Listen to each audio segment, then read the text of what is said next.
के लिए। प्रशासनिक अधिकारी यहां पर हैं और भीड़ आप देख सकते हैं, आम लोगों की भीड़ यहां पर लगी हुई है। अंतिम दर्शनों की तस्वीरें हैं, चाहे ब्यूरोक्रेट्स हो, चाहे पुलिस के अधिकारी हो, राजनेता हो, हर कोई ओम प्रकाश चौटाला के जाने से दुखी है। हरियाणा में एक तरह से शोक की लहर है। 3 दिनों का राजकीय शोक यहां पर रखा गया है। आज हरियाणा में एक दिन की छुट्टी भी घोषित की गई है। और आप तस्वीरें देख रहे हैं उपराष्ट्रपति जगदीप धनखड़ जो चौटाला गांव पहुंचे हैं।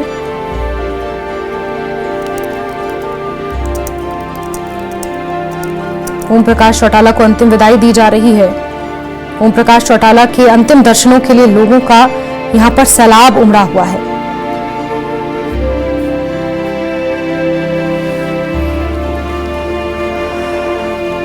अभय चौटाला ने अपने पिता और पूर्व मुख्यमंत्री ओम प्रकाश चौटाला को श्रद्धांजलि दी है और यहां बैठे हुए हैं, आप देख सकते हैं तस्वीरें।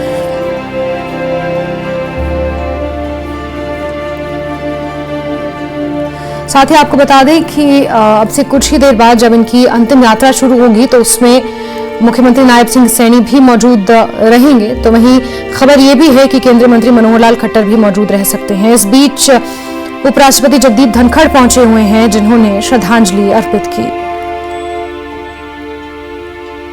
और संभवतः यहां पर अपने अनुभव साझा कर रहे हैं। अभय चौटाला, अजय चौटाला को आप देख रहे हैं, उनके दोनों बेटे, उनके पोते, उनका पूरा परिवार और यहां तक कि जनता जिसे वो अपना परिवार मानते थे, अंत समय तक वो आम जनता के बीच रहे।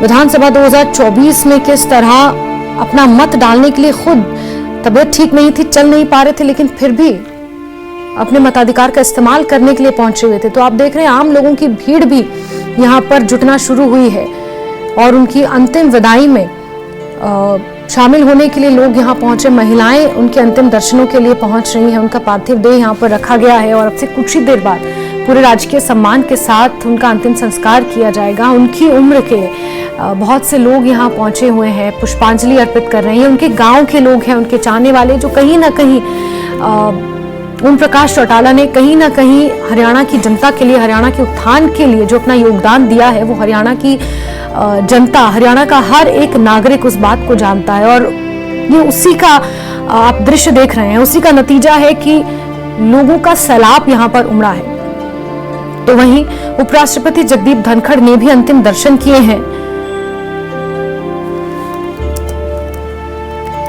जो तस्वीरें आपको दिखा रहे हैं,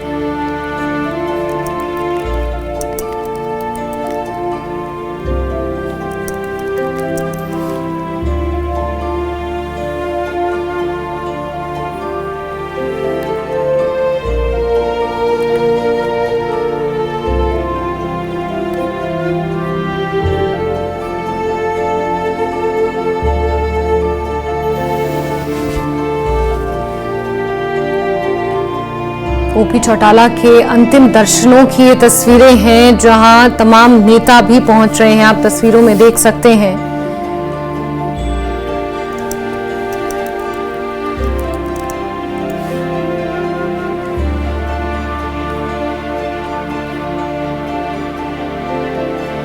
हरियाणा के पूर्व मुख्यमंत्री ओम प्रकाश चौटाला का जिस तरह से गुरुग्राम में बीते कल निधन हुआ, उन्होंने 89 साल की उम्र में अंतिम सांस ली और अब उनके इस फार्म हाउस जहां से उन्हें बहुत लगाव था, समय समय पर यहां पर आते रहते थे, चौटाला गांव जहां पर उनका जन्म हुआ, वहीं पर आज उनका राजकीय सम्मान के साथ अंतिम संस्कार किया जाएगा। तस्वीरें देख रहे हैं आप, जहां उनके दोनों बेटे अभय चौटाला और अजय चौटाला नजर आ रहे हैं, उनके पोते हैं।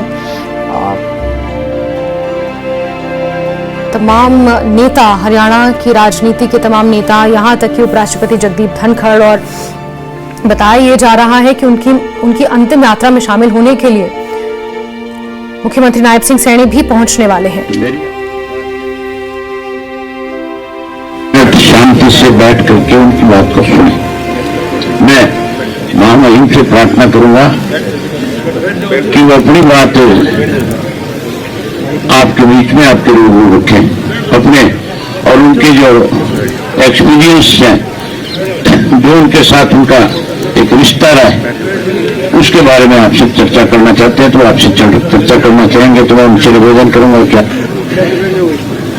आए और अपनी बात सबको साझा करें। माननीय राष्ट्रपति जी आप आए और अपनी बात साझा करें।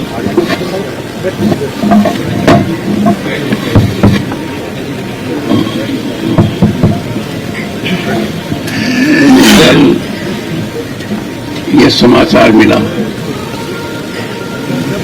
5 दिन पहले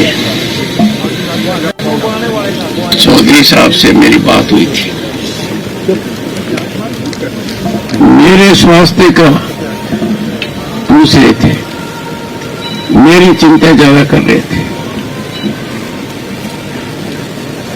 35 साल पहले का वो दिन जब बीज के रूप में चौधरी साहब ने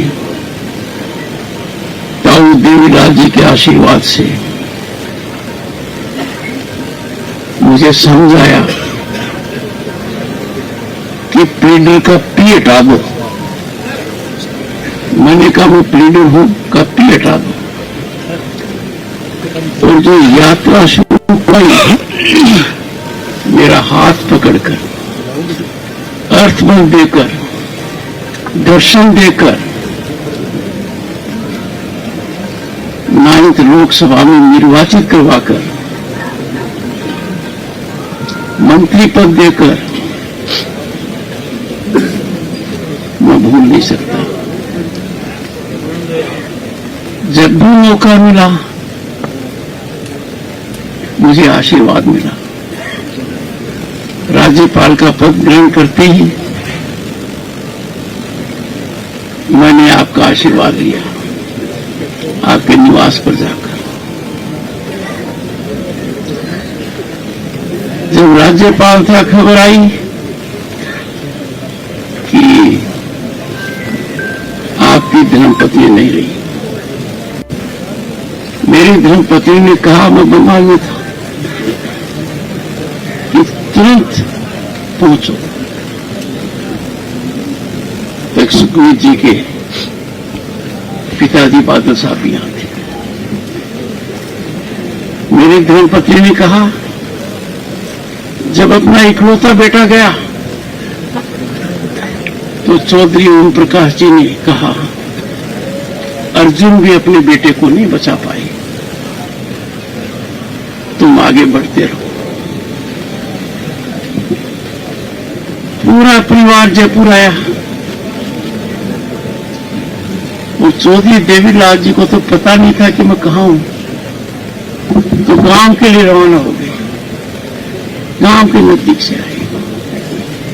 7 बार विधायक, 5 बार मुख्यमंत्री रहना चौधरी साहब को परिभाषित नहीं करता।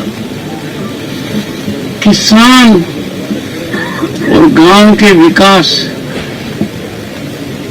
उनकी प्राथमिकता थी, उनका संकल्प था, उनका ध्येय था, उनका उद्देश्य था।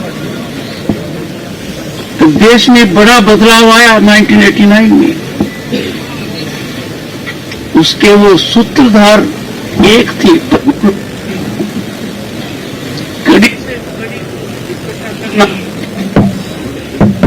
उन्होंने किया था। कुछ भी परिस्थिति हो, कुछ भी हालात हो, किसान हित और ग्रामीण विकास को नहीं छोड़ा। बोध कराया, आपको भी कराया। शासन और व्यवस्था किसान के प्रति क्रूर होती है, पर यह निश्चित कर दिया देश में उन्होंने कि देश का उत्थान, प्रगति, शांति, विकास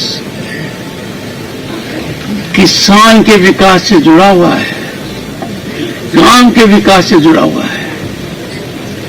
कोई ऐसा मौका नहीं आया जब उन्होंने मेरी चिंता नहीं की। जब पहली बार राज्यपाल के बाद उनके दर्शन किए, आशीर्वाद लिया, तो मेरे गले में थोड़ी खराश थी। उसी समय एक विशेष प्रकार के लड्डू बने हुए थे। उन्होंने कहा पैक कर दो, एक यहाँ खाकर जाओ। नीचे गया तो देखा एक पूरी की पूरी टोकरी मेरी गाड़ी में रखी गई थी। उपराष्ट्रपति के रूप से पुराने निवास पर आशीर्वाद दिया, जबकि मैंने कहा मैं खुद आऊंगा, और नए निवास में भी आए। ऐसा प्रखर वक्ता, ऐसा स्पष्ट वाद करने वाला व्यक्ति, ऐसा निर्भीक व्यक्ति, ऐसी रीढ़ वाला व्यक्ति ग्रामीण व्यवस्था के प्रति समर्पित रहा है। मेरी तरफ से इनको सच्ची श्रद्धांजलि एक ही होगी कि इन्होंने जो दार्शनिक रूप अपनाया, संकट झेले, व्यवस्था की क्रूरता देखी, वो एक प्रासंगिक है कि किसान को चुनौती कोई भी दे देता है, सब एकत्र हो जाते हैं। ये संकल्प लेने का कि आप और आप जैसे चौधरी देवी बात को उनसे पहले से करो। उन्होंने हमें पाठ पढ़ा, रास्ता कठिन होगा, लोग बेवजह समस्याएं पैदा करेंगे, आपके कीर्तिमान को सही रूप से नहीं मानेंगे, पर निश्चित लक्ष्य है किसान और ग्रामीण, ये दोनों महत्वपूर्ण हैं। विकसित भारत का सपना किसान के खेत से निकलेगा, ग्रामीण विकास से निकलेगा। मैं तो यही कह सकता हूं आज के दिन कि मैं उस मजबूती तक नहीं पहुंच पा रहा हूं जो मजबूती मैंने आप में देखी है। तो 5 बार हरियाणा